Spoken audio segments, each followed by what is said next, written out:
pour animer, il faudrait peut-être un petit rappel sur l'histoire de l'engagement des femmes en politique, c'est important, mais faire un petit constat sur la situation des femmes dans le milieu politique, en tout cas leur place dans les plus hautes sphères de prise de décision, mais rappeler aussi au sein du parti naka la ci jigéen ñi amee place. Est-ce que réellement les femmes vont comparer cet engagement à la position yi ñu occupé du parti bi? Est-ce que réellement il n'y a pas un autre effort à faire pour que ñu gën a occuper cette place? Yooyu ce sera un rappel bu ma xam ne peut-être avant ñu ñëw ci défi les opportunités, parce que très rapidement en petit résumé. Pour vous dire, peut-être définir la politique, comme on l'a dit déjà, la politique c'est l'art de la gestion de la cité, mais pour quelle finalité? La finalité c'est de promouvoir une cité de progrès, une cité dans laquelle on a les meilleures conditions de vie. C'est vraiment la finalité. Il ne s'agit pas d'avoir un art de gestion qui n'a pas de résultats, mais la finalité c'est d'avoir des résultats qui permettent d'avoir une cité conviviale, une cité de progrès, une cité de prospérité. C'est ça la finalité. Beneen bi mooy bu ñuy ñëw ci politique. La politique c'est une action très noble. Le prophète sallallahu alayhi wa sallam bokk na ci ñi nga xam ne ñoo njëkk a promouvoir la politique, parce que moom moo doon gérer le temporel et le spirituel. Loolu ku nekk xam na ko. Boo ko xoolee ci angle boobu da ngay xam ne politique lu am njëriñ la, lu noble la, ku nekk daf ko war a def. Surtout jigéen yi nga xam ne moom mooy yar ci kër gi, jigéen yi nga xam ne aussi aujourd'hui au Sénégal, quand vous avez 50% de femmes, 50% d'hommes, on ne peut pas bâtir une société avec un pied. L'homme et la femme constituent les deux pieds de la société. Donc il faudrait que ces deux pieds-là restent debout, ces deux pieds restent solides pour que la cité puisse marcher. Donc c'est très important pour l'engagement des femmes. L'histoire des femmes au Sénégal est marquée par une profonde dualité entre pouvoir traditionnel et marginalisation coloniale, mais aussi de lutte contemporaine pour l'émancipation. On assiste aujourd'hui à une lutte pour l'émancipation de la femme. On parle d'autonomisation de la femme, on parle d'accès aux femmes aux ressources. Autant de combats qui sont aujourd'hui des combats très, très actuels que les femmes sont en train de mener. Et l'engagement des femmes dans la politique, c'est vraiment une sorte de facteur de renforcement de la démocratie. Si les femmes ne sont pas dans la politique, ça veut dire qu'on n'aura pas une démocratie, une bonne démocratie, mais aussi toutes nos ressources pour pouvoir promouvoir le développement. Et si on revisite l'histoire politique, l'histoire même du Sénégal, avant la colonisation, durant les périodes les plus lointaines, déjà on nous parlait des Linguères dans les royaumes Wolof, mais aussi Wallo, ces femmes, ces braves femmes qui ont participé à l'élection des rois, mais aussi qui ont participé à la gestion des ressources, qui ont participé au commerce. C'est Linguère partout, et ça c'est un modèle qu'il faudrait rappeler. Mais aussi rappeler la femme qu'on appelait la brave femme de Teya Lamboy, une dame brave, en tout cas qu'on a connu le Wallo au 19e siècle, incarnant une résistance farouche face à l'invention coloniale française et protégeant l'intégrité de son royaume jusqu'à sa défaite militaire. Donc ça c'est un modèle aussi d'engagement des femmes avant l'indépendance du Sénégal, durant la lutte coloniale. On se rappelle également des femmes du Nder, le fameux, en tout cas, sacrifice de 1802, qui montre la place de la femme dans le combat, dans la lutte, dans la préservation de la dignité. C'est un modèle qu'il faudrait rappeler pour montrer l'importance de la femme dans la société sénégalaise, dans les luttes politiques. Nous avons également Aline Sitoé Diatta, qu'on rappelle, qu'on ne parle plus, en tout cas, dont tout le monde se rappelle plutôt, une brave femme qui s'est battue la lutte pacifique contre la colonisation, ça c'est important également. Et après cette période, avant l'indépendance, il y a une période, en tout cas post-indépendance, qui a été marquée par aussi la présence des femmes, même si on a eu notre indépendance en 1960, mais il faudra attendre en 1960 pour voir une femme à l'Assemblée nationale. Et cette fameuse, en tout cas, dame Caroline Faye, en 1963, parce qu'on a eu notre assemblée en 1900, la première assemblée, dirigée par Mamadou Dula en 1960. Il faudra attendre l'année 1963 pour voir la présence d'une femme, une seule femme. Et il faudra aussi se rappeler que notre premier gouvernement, c'est le 17 septembre 1960, et il faudrait attendre 1978 pour avoir deux femmes ministres secrétaires d'État. Donc Caroline Faye et Maïmouna Kandongo. Ça, c'est à rappeler.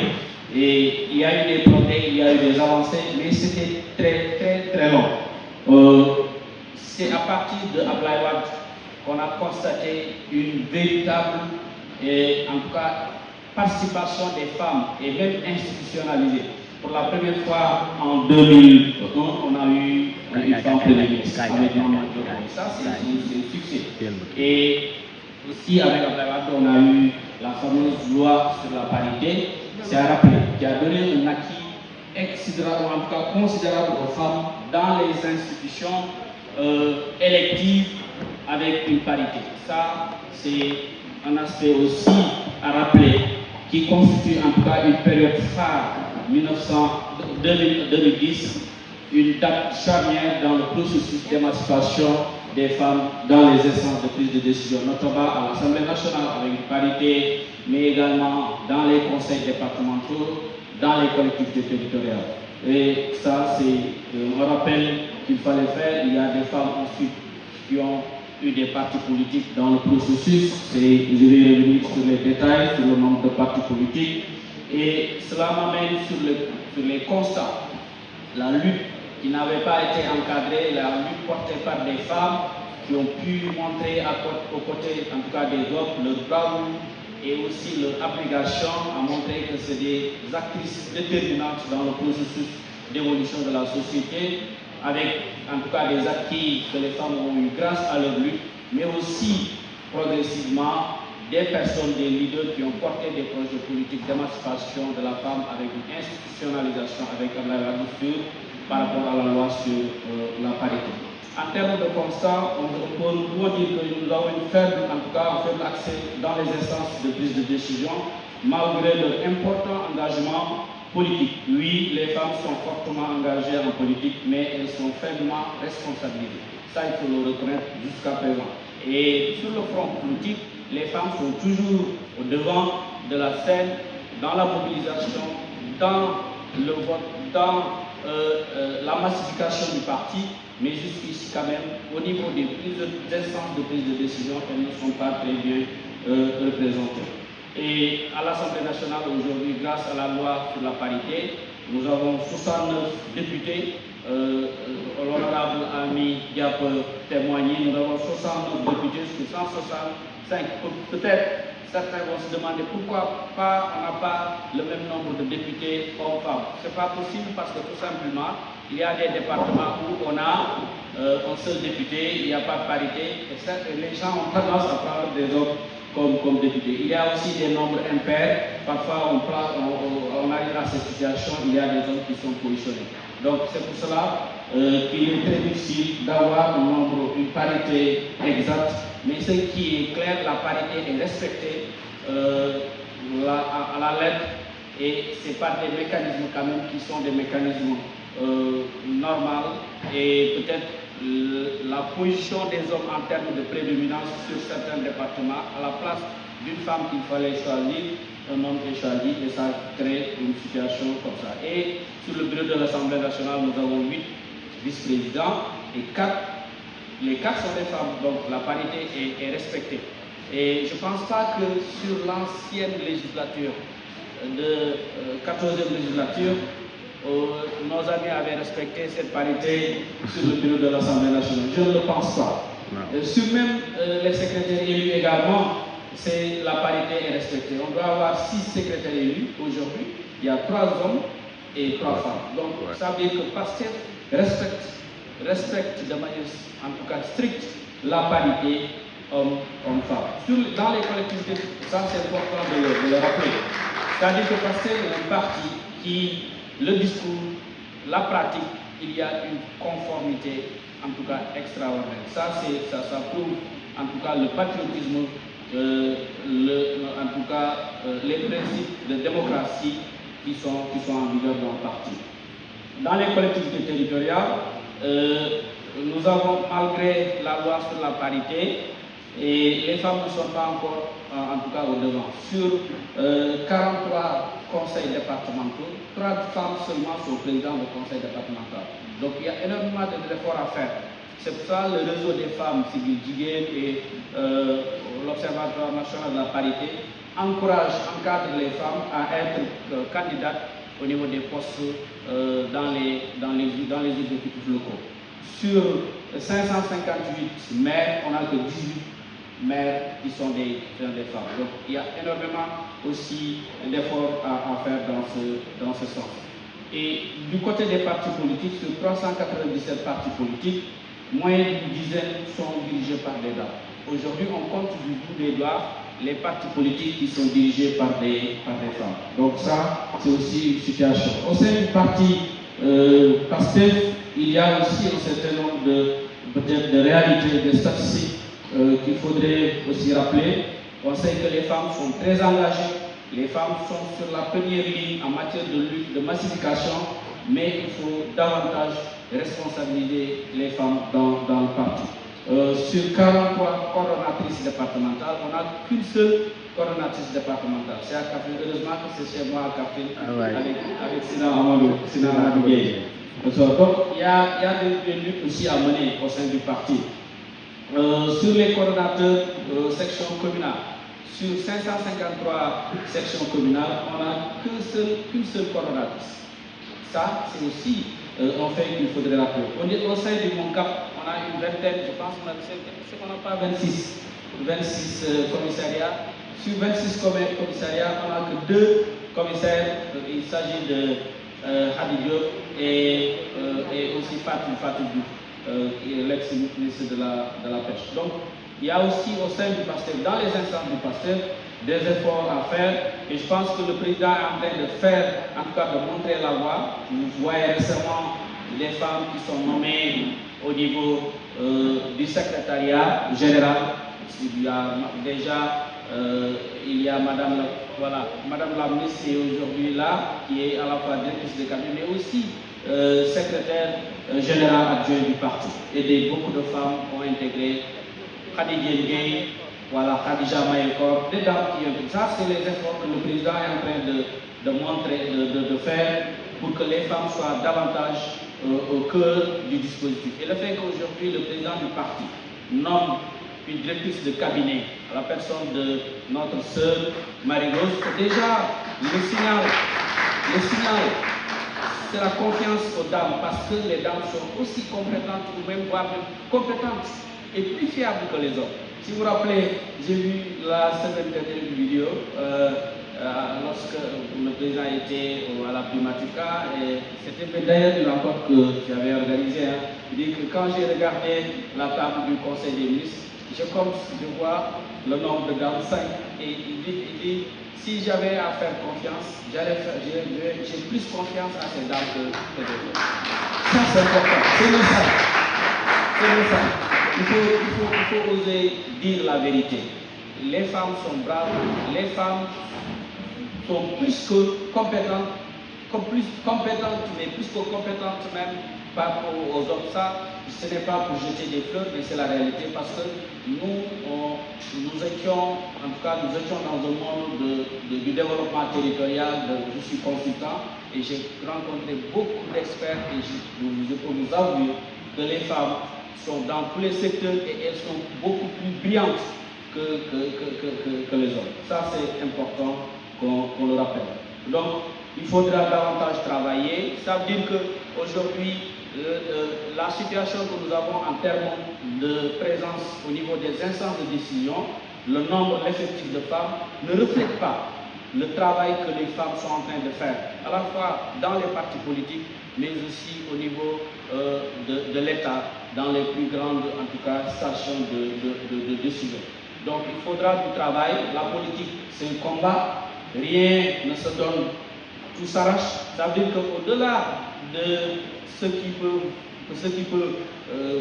qu'on peut vous donner en termes de droits, mais il faut aussi vous battre. C'est la bataille, il faut arracher. Parce que les hommes ne vont pas vous donner des cadeaux ou même vous laisser les places. Non, ça je vous le garantis, parce qu'ils se battent entre eux d'abord. Et à plus forte raison, les dames. Et en politique, les gens souvent, c'est un milieu très difficile, très complexe. C'est des compétitions, c'est des questions de leadership, c'est des questions de positionnement. Donc, faites votre travail de plaidoyer et de combat pour occuper les places, parce que les places ne sont réservées à personne. Les places sont réservées aux femmes et aux hommes, et battez-vous pour avoir ces places. Je dis aussi, politisez-vous. Politisez-vous, parce que la politique, c'est de l'action normale comme je l'ai défini. Il ne faut pas rester à côté pour dire que non, la politique, c'est pas bon. Politique, il y a tout d'offre. Soit un peu de Théo, sinon d'offre de Dieu. C'est ça. Mais si vous ne faites pas de la politique, vous êtes des dames très courageuses, bien expérimentées, plus fiables que les hommes, que certains hommes. Vous laissez la politique, mais des médiocres vont faire la politique et occuper les postes. Et vous allez vous lamenter derrière lui, non, qui va nous guider. Mais il a le mérite de se battre parce qu'il est engagé.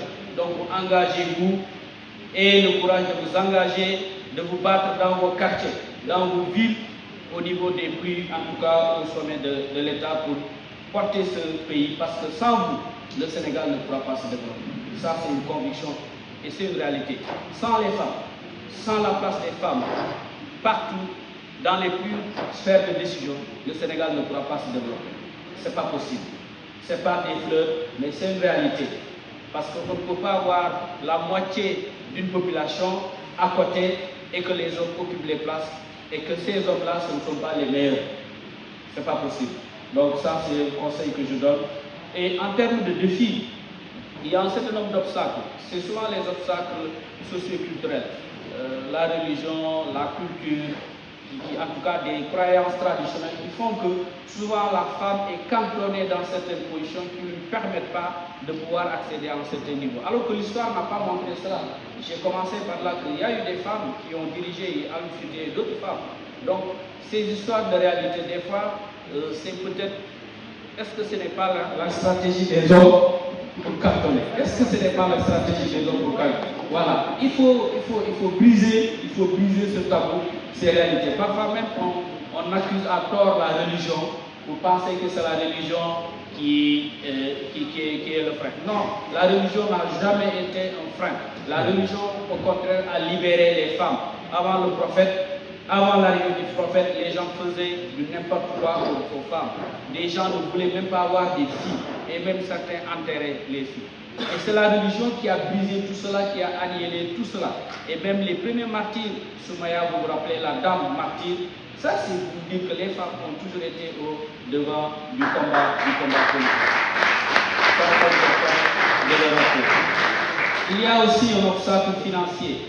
La politique coûte cher, c'est beaucoup de moyens. Et comme vous le savez, on est aujourd'hui en train de se battre pour l'émancipation de la femme, pour l'autonomisation, pour l'accès des femmes aux ressources.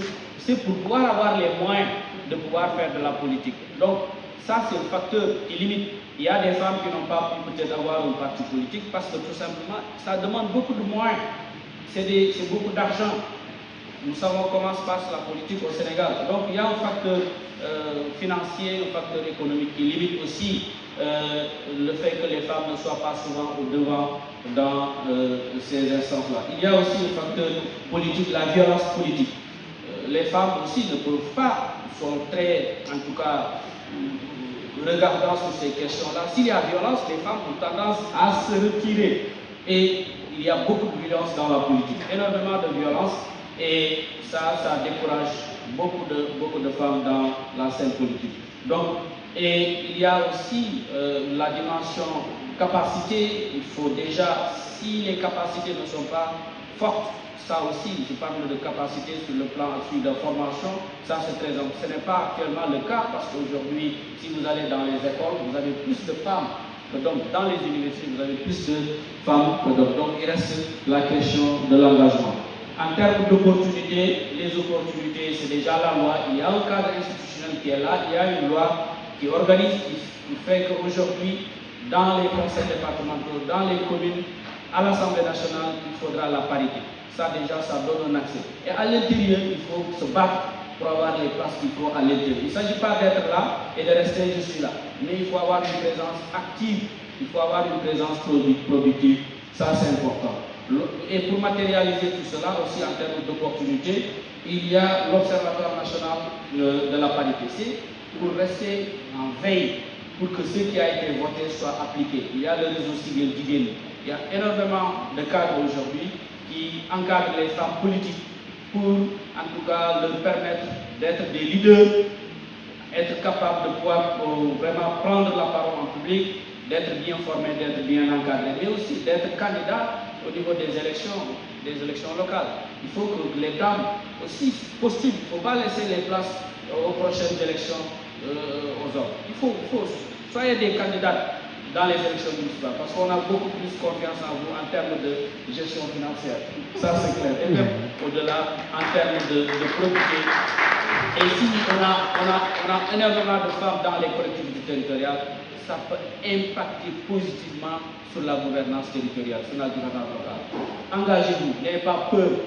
On va vous soutenir pour que vous puissiez être au devant et qu'on ait énormément de maires lors des élections prochaines, les élections locales. Donc il y a un contexte politique favorable avec, dans tous les pays, la promotion de l'égalité, de l'équité de genre. Il y a déjà au Sénégal et partout dans plusieurs pays des stratégies nationales d'équité et d'égalité de genre. C'est un contexte vraiment favorable. En termes de perspective, il faut vraiment le renforcement de capacités, c'est important. L'autonomisation des femmes dont on parle, et l'autonomisation passe déjà par le renforcement de capacités, par l'accès aux ressources. Les terres dans le monde rural, il faut que les femmes accèdent aux terres, il faudrait que les femmes accèdent à d'autres ressources. Toutes les ressources, les femmes puissent être accès et gérer, contrôler pour pouvoir avoir des capacités économiques pour être autonomes et participer activement dans le développement de leur nation. L'information, la plaidoyer pour une parité effective, c'est important partout et surtout dans les collectivités territoriales. Parfois, on sent qu'il y a des difficultés dans la formation des bureaux. Le cas de Dakar, il a fallu rester peut-être 2 ans ou une année pour revenir. Il y a des questions quand même qui sont peut-être politiciennes, qui a guidé, voilà, les gens n'avaient rien dit et qu'en fin de compte, ils attendent une situation favorable pour le faire. Mais en conclusion, je voudrais vous dire que les femmes ont toujours été au cœur des luttes sociétales, des luttes dans la société, sur le plan politique, partout.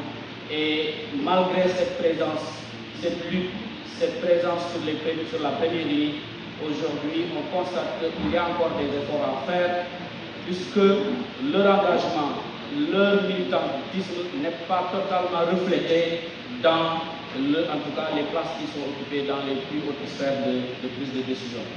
Ce qui reste à faire, c'est ayez le courage de vous engager, ayez le courage d'affronter peut-être les barrières et en sachant que vous allez lutter à moyens égaux pour pouvoir arriver en tout cas à une situation beaucoup plus meilleure et que le terrain politique ne donne pas de cadeau. C'est des luttes, il faut s'arracher, il faut arracher les positions, il faut arracher les postes de décision. Heureusement que dans le parti, nous avons des modèles. Nous avons ma soeur qui est aujourd'hui là, occupe des postes. Elle l'occupe pas parce qu'elle est très charmante, elle l'occupe parce qu'elle a les compétences, nous le savons. Elle a apporté énormément de choses dans la communication gouvernementale. Toutes les innovations qu'on est en train de voir, c'est elle qui les a introduites. Ça, c'est mérite, ça mérite. C'est pour vous dire comment les femmes peuvent apporter de l'innovation, comment les femmes peuvent apporter de la plus-value. Et aujourd'hui, les résultats sont en train d'être montrés. la consécration, c'est qu'après le gouvernement, elle a été nommée comme directrice de cabinet du président de l'Assemblée nationale. Bravo aux dames, merci beaucoup. Merci beaucoup, honorable député.